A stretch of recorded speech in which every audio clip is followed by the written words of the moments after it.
Chariot of the Sun God, the story of Phaeton and Helios. Phaeton entered the gleaming palace of the sun god and walked to the throne room. He stopped in the doorway, blinded by the radiance of Helios, the sun god, who wore a purple robe and sat high on a throne of emeralds. Around Helios stood his attendants, whose names were day, month, year, century, hours, spring, summer, autumn, and winter. "Come to me, my boy," said Helios, the sun god. Phaeton stepped forward and bowed his head to shield his eyes from the sun's awesome brightness. Then he kneeled before the throne. "What brings you to seek your father?" Helios asked gently. "I came to get your promise that I really am your son," Phaeton answered. "The boys at school laugh at me and say that I'm not, but my mother has always said that my father is the sun." "Clymene is right," said Helios. "The nymph Clymene had a child by me, and it was you. To prove I am your father, I'll give you anything you ask. I swear it by Styx, the river of oaths." "Father, I've only one wish. I want to do what you do early each morning. I want to drive your fiery chariot alone across the sky and turn night into day." "Oh, no, I cannot allow you to do that," cried Helios. "But you promised." "I spoke too rashly. Now please, may the gods allow me to take back my promise." "It's too late, father," said Phaeton. "But this is the one wish I cannot grant, my son. The trip is too dangerous.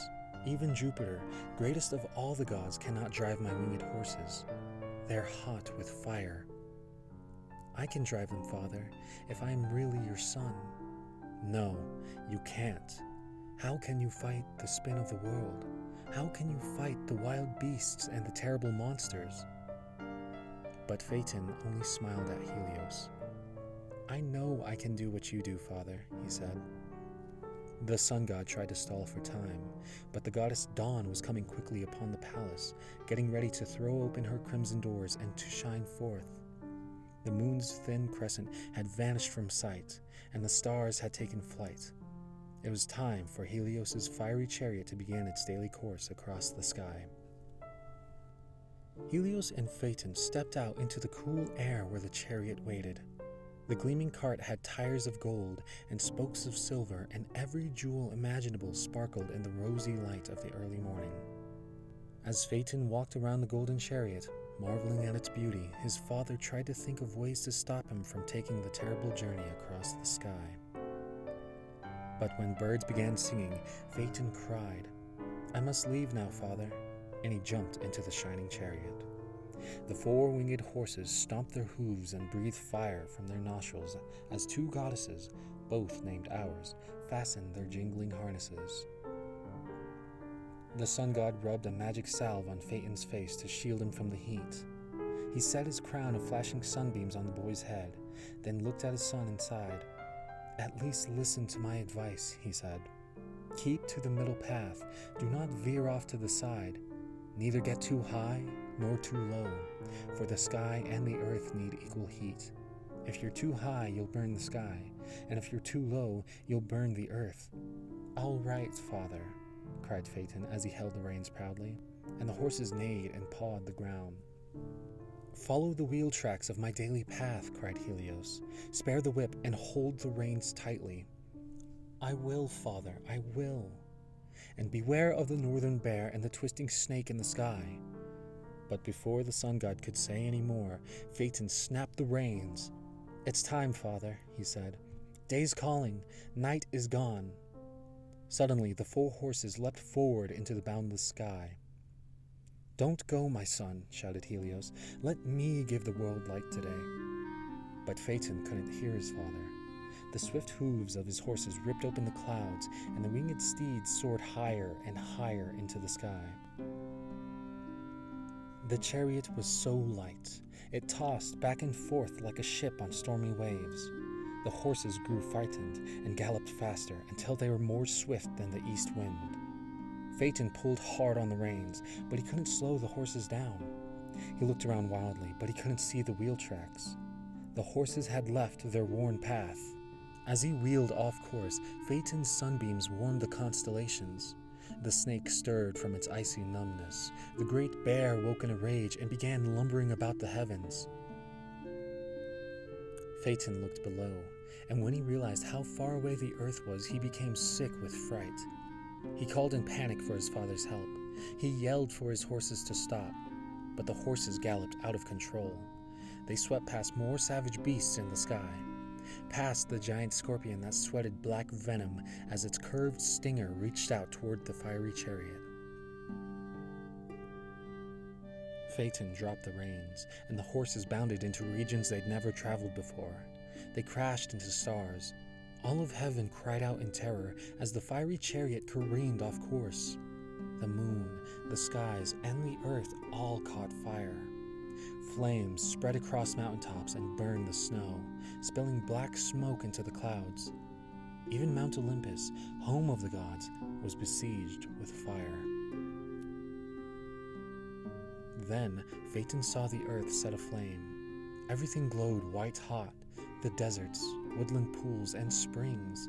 Everyone on earth was trying to escape the great fire. The gods of the underworld and even the sea nymphs in their deep ocean caves felt the searing heat. Mother Earth shielded her hot forehead and shuddered in agony. Burdened with flame, she cried out to Jupiter, the greatest of the gods, "Hurl your lightning bolts now and end this fiery death caused by Phaeton." Then she could speak no longer, for the smoke and flames were choking her. Jupiter, hypnotized by the sight of the flames licking the world, roused himself when he saw Mother Earth dying. He rolled his thunder, then lifted a giant bolt of lightning behind his head and flung it through the sky. The bolt struck the sun chariot, breaking its wheels and spokes, and fire extinguished fire. Flame put out flame, and the mad horses leapt free of their harnesses as Phaeton fell from the sky.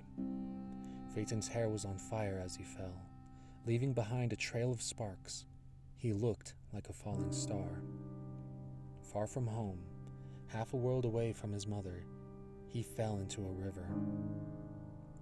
The river god held Phaeton's poor, smoldering body and bathed his burning face. Then the water nymphs buried Phaeton, and on his tomb they wrote, "Here lies Phaeton, who tried to be the sun. Greatly he failed, but greatly he dared." For a whole day, the sun god mourned his son. He refused to drive his chariot, and the men and women on earth had to burn fires to gain light and warmth. When Jupiter went to see the sun god, he found him sitting on his emerald throne with his head bowed, not moving as he sat in mourning. Jupiter bid Helios to look up and answer to him for not driving his golden chariot. But Helios cursed the god of the skies for throwing a thunderbolt and killing Phaeton. "I had no choice," said mighty Jupiter. "The boy's ambition nearly ended the world. Mother Earth was burning and dying. But now she is too cold, Helios. She needs your heat, or she will die from freezing." The sun god bowed his head further.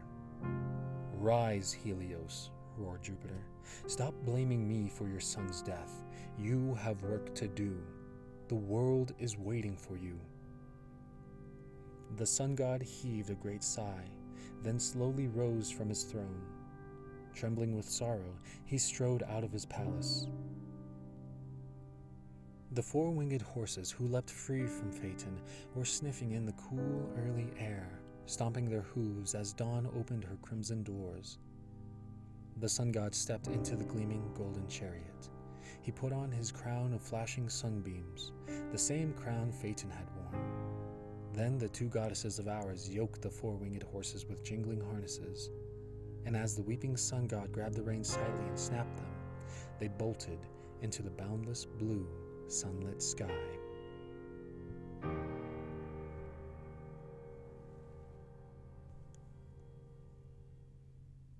Hello everyone, my name is Chief Admiral Che, but you can call me Chief. What you heard just now was me narrating a story from a mythology book that I got from elementary school. As a kid, I loved going to the library and reading stories to my family and little siblings. Since then, I've built a large collection of books. Now, I want to share that with all of you. So what better way to start out than with mythology? It's public domain after all. In the meantime, I'll be looking for books in my collections and seeing which ones I'll be able to read without getting a copyright strike. But thank you very much for tuning in, and I look forward to reading to you again soon. As a kid, I was always inspired by creepypasta narrations, and I always read stories to my family and siblings. Now, I want to share that with all of you here on YouTube. So what better way to start than with mythology? Mythology, blah, blah, blah, blah, blah, blah, blah.